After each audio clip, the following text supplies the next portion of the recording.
இன்றே டவுன்லோட் செய்து உங்கள் ஃபேவரட் ஷோக்களை என்ஜாய் பண்ணுங்க.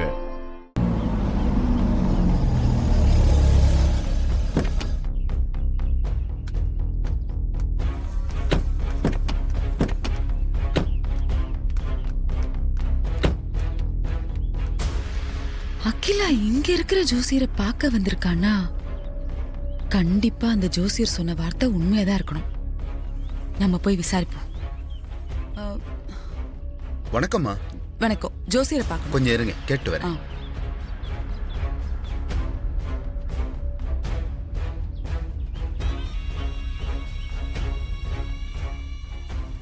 உங்களை வர சொல்றாங்க, வாங்க.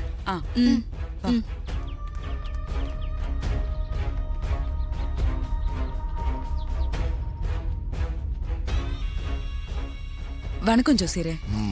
வணக்கம். வாங்க உட்காருங்க. என்ன என் முகத்துல விழிக்க சங்கடப்பட்டுட்டு அந்த அம்மா உங்களை அனுப்பி வச்சிருக்காங்களா? என்ன சொல்றீங்க?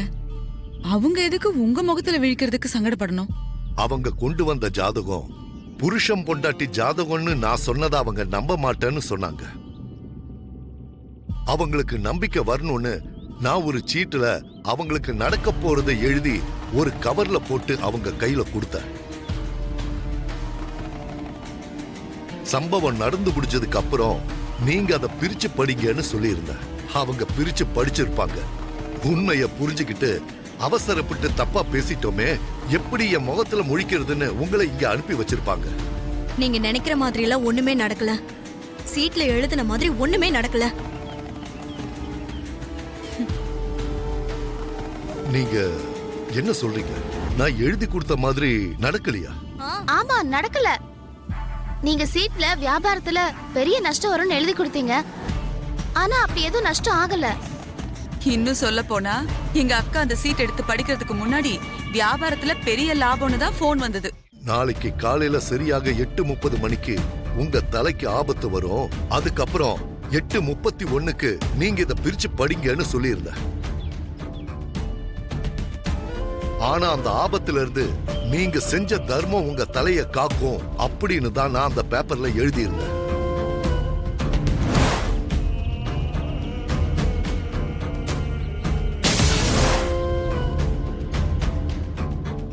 இந்த ஜோசியர் எழுதி கொடுத்த மாதிரி தான் அங்க நடந்திருக்கு. அப்போ சமையல்காரையும் ஆதிய பத்தி இவர் சொன்னதும் உண்மைதான். நான் பேப்பர்ல எழுதுனது ஒண்ணு, ஆனா நீங்க சொல்றது வேற ஒண்ணா இருக்கே. அந்த அம்மா தலைக்கு ஆபத்து வந்துதா இல்லையா? பெரிய ஆபத்துன்னு எதுவும் சொல்ல முடியாது. இருந்தாலும் அவங்களுக்கு வந்து ஆபத்துல இருந்து அவங்க நல்லபடியா தப்பிச்சிட்டாங்க. அப்புறம் என்ன, நான் சொன்ன மாதிரி தானே நடந்திருக்கு. ஆனா நான் சொன்ன ஜோசியத்தை பொய்யாக்குறதுக்காக யாரோ அதை மாத்தி எழுதி வச்சிருக்காங்க. சரிங்க, அது இருக்கட்டும், நான் பாத்துக்கிறேன். அதுக்கு முன்னாடி நீங்க இந்த ஆதி பார்வதி ஜாதகத்தை பார்த்துட்டு புருஷ பொண்டாட்டி ஜாதகம்னு சொன்னீங்களே, அது உண்மைதானா?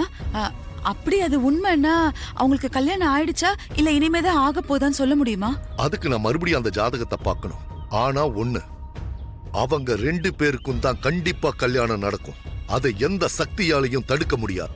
நீங்க அக்காவுக்கு சீட்டு எழுதி கொடுத்த மாதிரி எங்களுக்கும் ஏதாவது எழுதி கொடுக்க முடியுமா?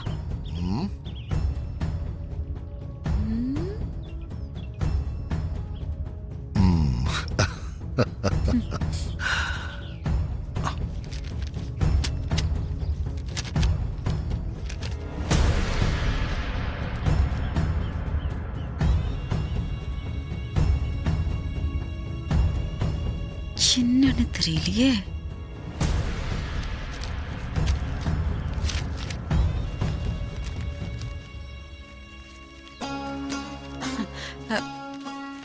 எத்தனை தடவை நீங்க எனக்கு சோதனை வச்சாலும் என் ஜோசியம் பொய்க்காது, என் கணிப்பும் தப்பாகாது. 2 வாரத்துக்கு அப்புறம் தான் நீங்க அந்த கவரை பிரிச்சு படிச்சு பார்க்கணும். சரிங்க ஜோசியரே, நாங்க வரோம். ரொம்ப நன்றி. நல்லது.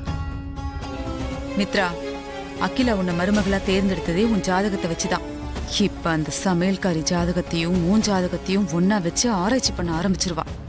உன் ஜாதகத்தை மட்டும் அந்த சமையல்காரி ஜாதகம்னு கண்டுபிடிச்சிட்டா அவ்வளவுதான். நீ யாருங்கிற உண்மையும் தெரிஞ்சிடும், நம்ம பிளானும் தவிடு பொடி ஆயிடும். கரெக்டா சொன்னீங்க ஆண்டி. இத நான் கொஞ்சம் கூட யோசிக்கவே இல்ல. நல்ல வேளை எனக்கு ஞாபகப்படுத்துனீங்க. உமா, அத்தை, ஜோசியர் ஒரு பேப்பர்ல எழுதி கவர்ல போட்டு கொடுத்தாரே, அந்த கவர் எங்க இருக்கு? என்கிட்ட தான் இருக்கு அத்தை. எடு. அதை எடுத்து பிரிச்சு படி. ஆண்டி, ஜோசியர் 2 வாரம் கழிச்சு தானே பிரிச்சு படிக்க சொன்னாரு. அவர் சொல்றதெல்லாம் அப்படியே கேக்குறதுக்கு நான் என்ன அகிலாண்டேஸ்வரியா? அவ மட்டும் அன்னைக்கே அந்த கவரை பிரிச்சு படிச்சிருந்தான்னா உண்மை என்னன்னு தெரிஞ்சிருக்கோம். தேவையில்லாம ஏமாந்திருக்க மாட்டான்ல. அவள மாதிரியே நானும் ஏமாந்து போணுமா என்ன? நீங்க சொல்றதும் கரெக்ட் தான் அத்தை. நீ பேப்பரை பிரிச்சு படி. ம்.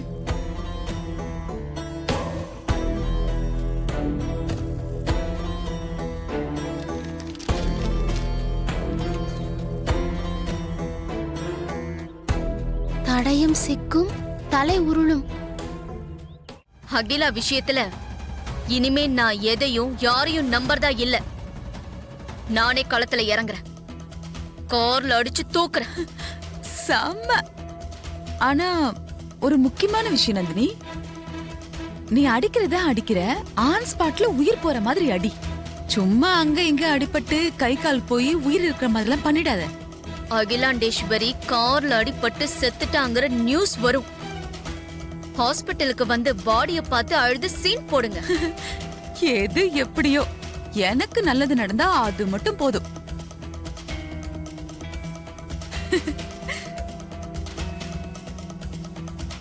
அகிலா சீக்கிரம் செத்தா நல்லதுதான்.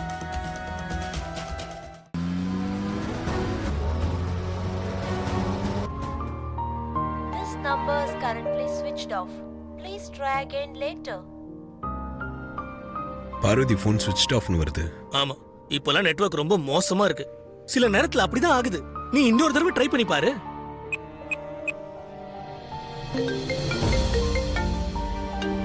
யாரு? பார்வதியா? இல்ல, அப்பா கூப்பிடுறாரு. ஹலோ, சொல்லுங்கப்பா. ஆதி, நீ இப்போ எங்க இருக்க? ஆபீஸ் கீழே தான்ப்பா. ஏன் பதட்டமா இருக்கீங்க? என்னாச்சு? நீ உடனே கிளம்பி டிஎம் ஹாஸ்பிட்டலுக்கு வா. ஹாஸ்பிட்டலா? யாருக்கு என்னாச்சு? ஆக்சிடென்ட் ஆயிடுச்சுப்பா. ஆக்சிடென்டா? யாருக்குப்பா? ஆதி,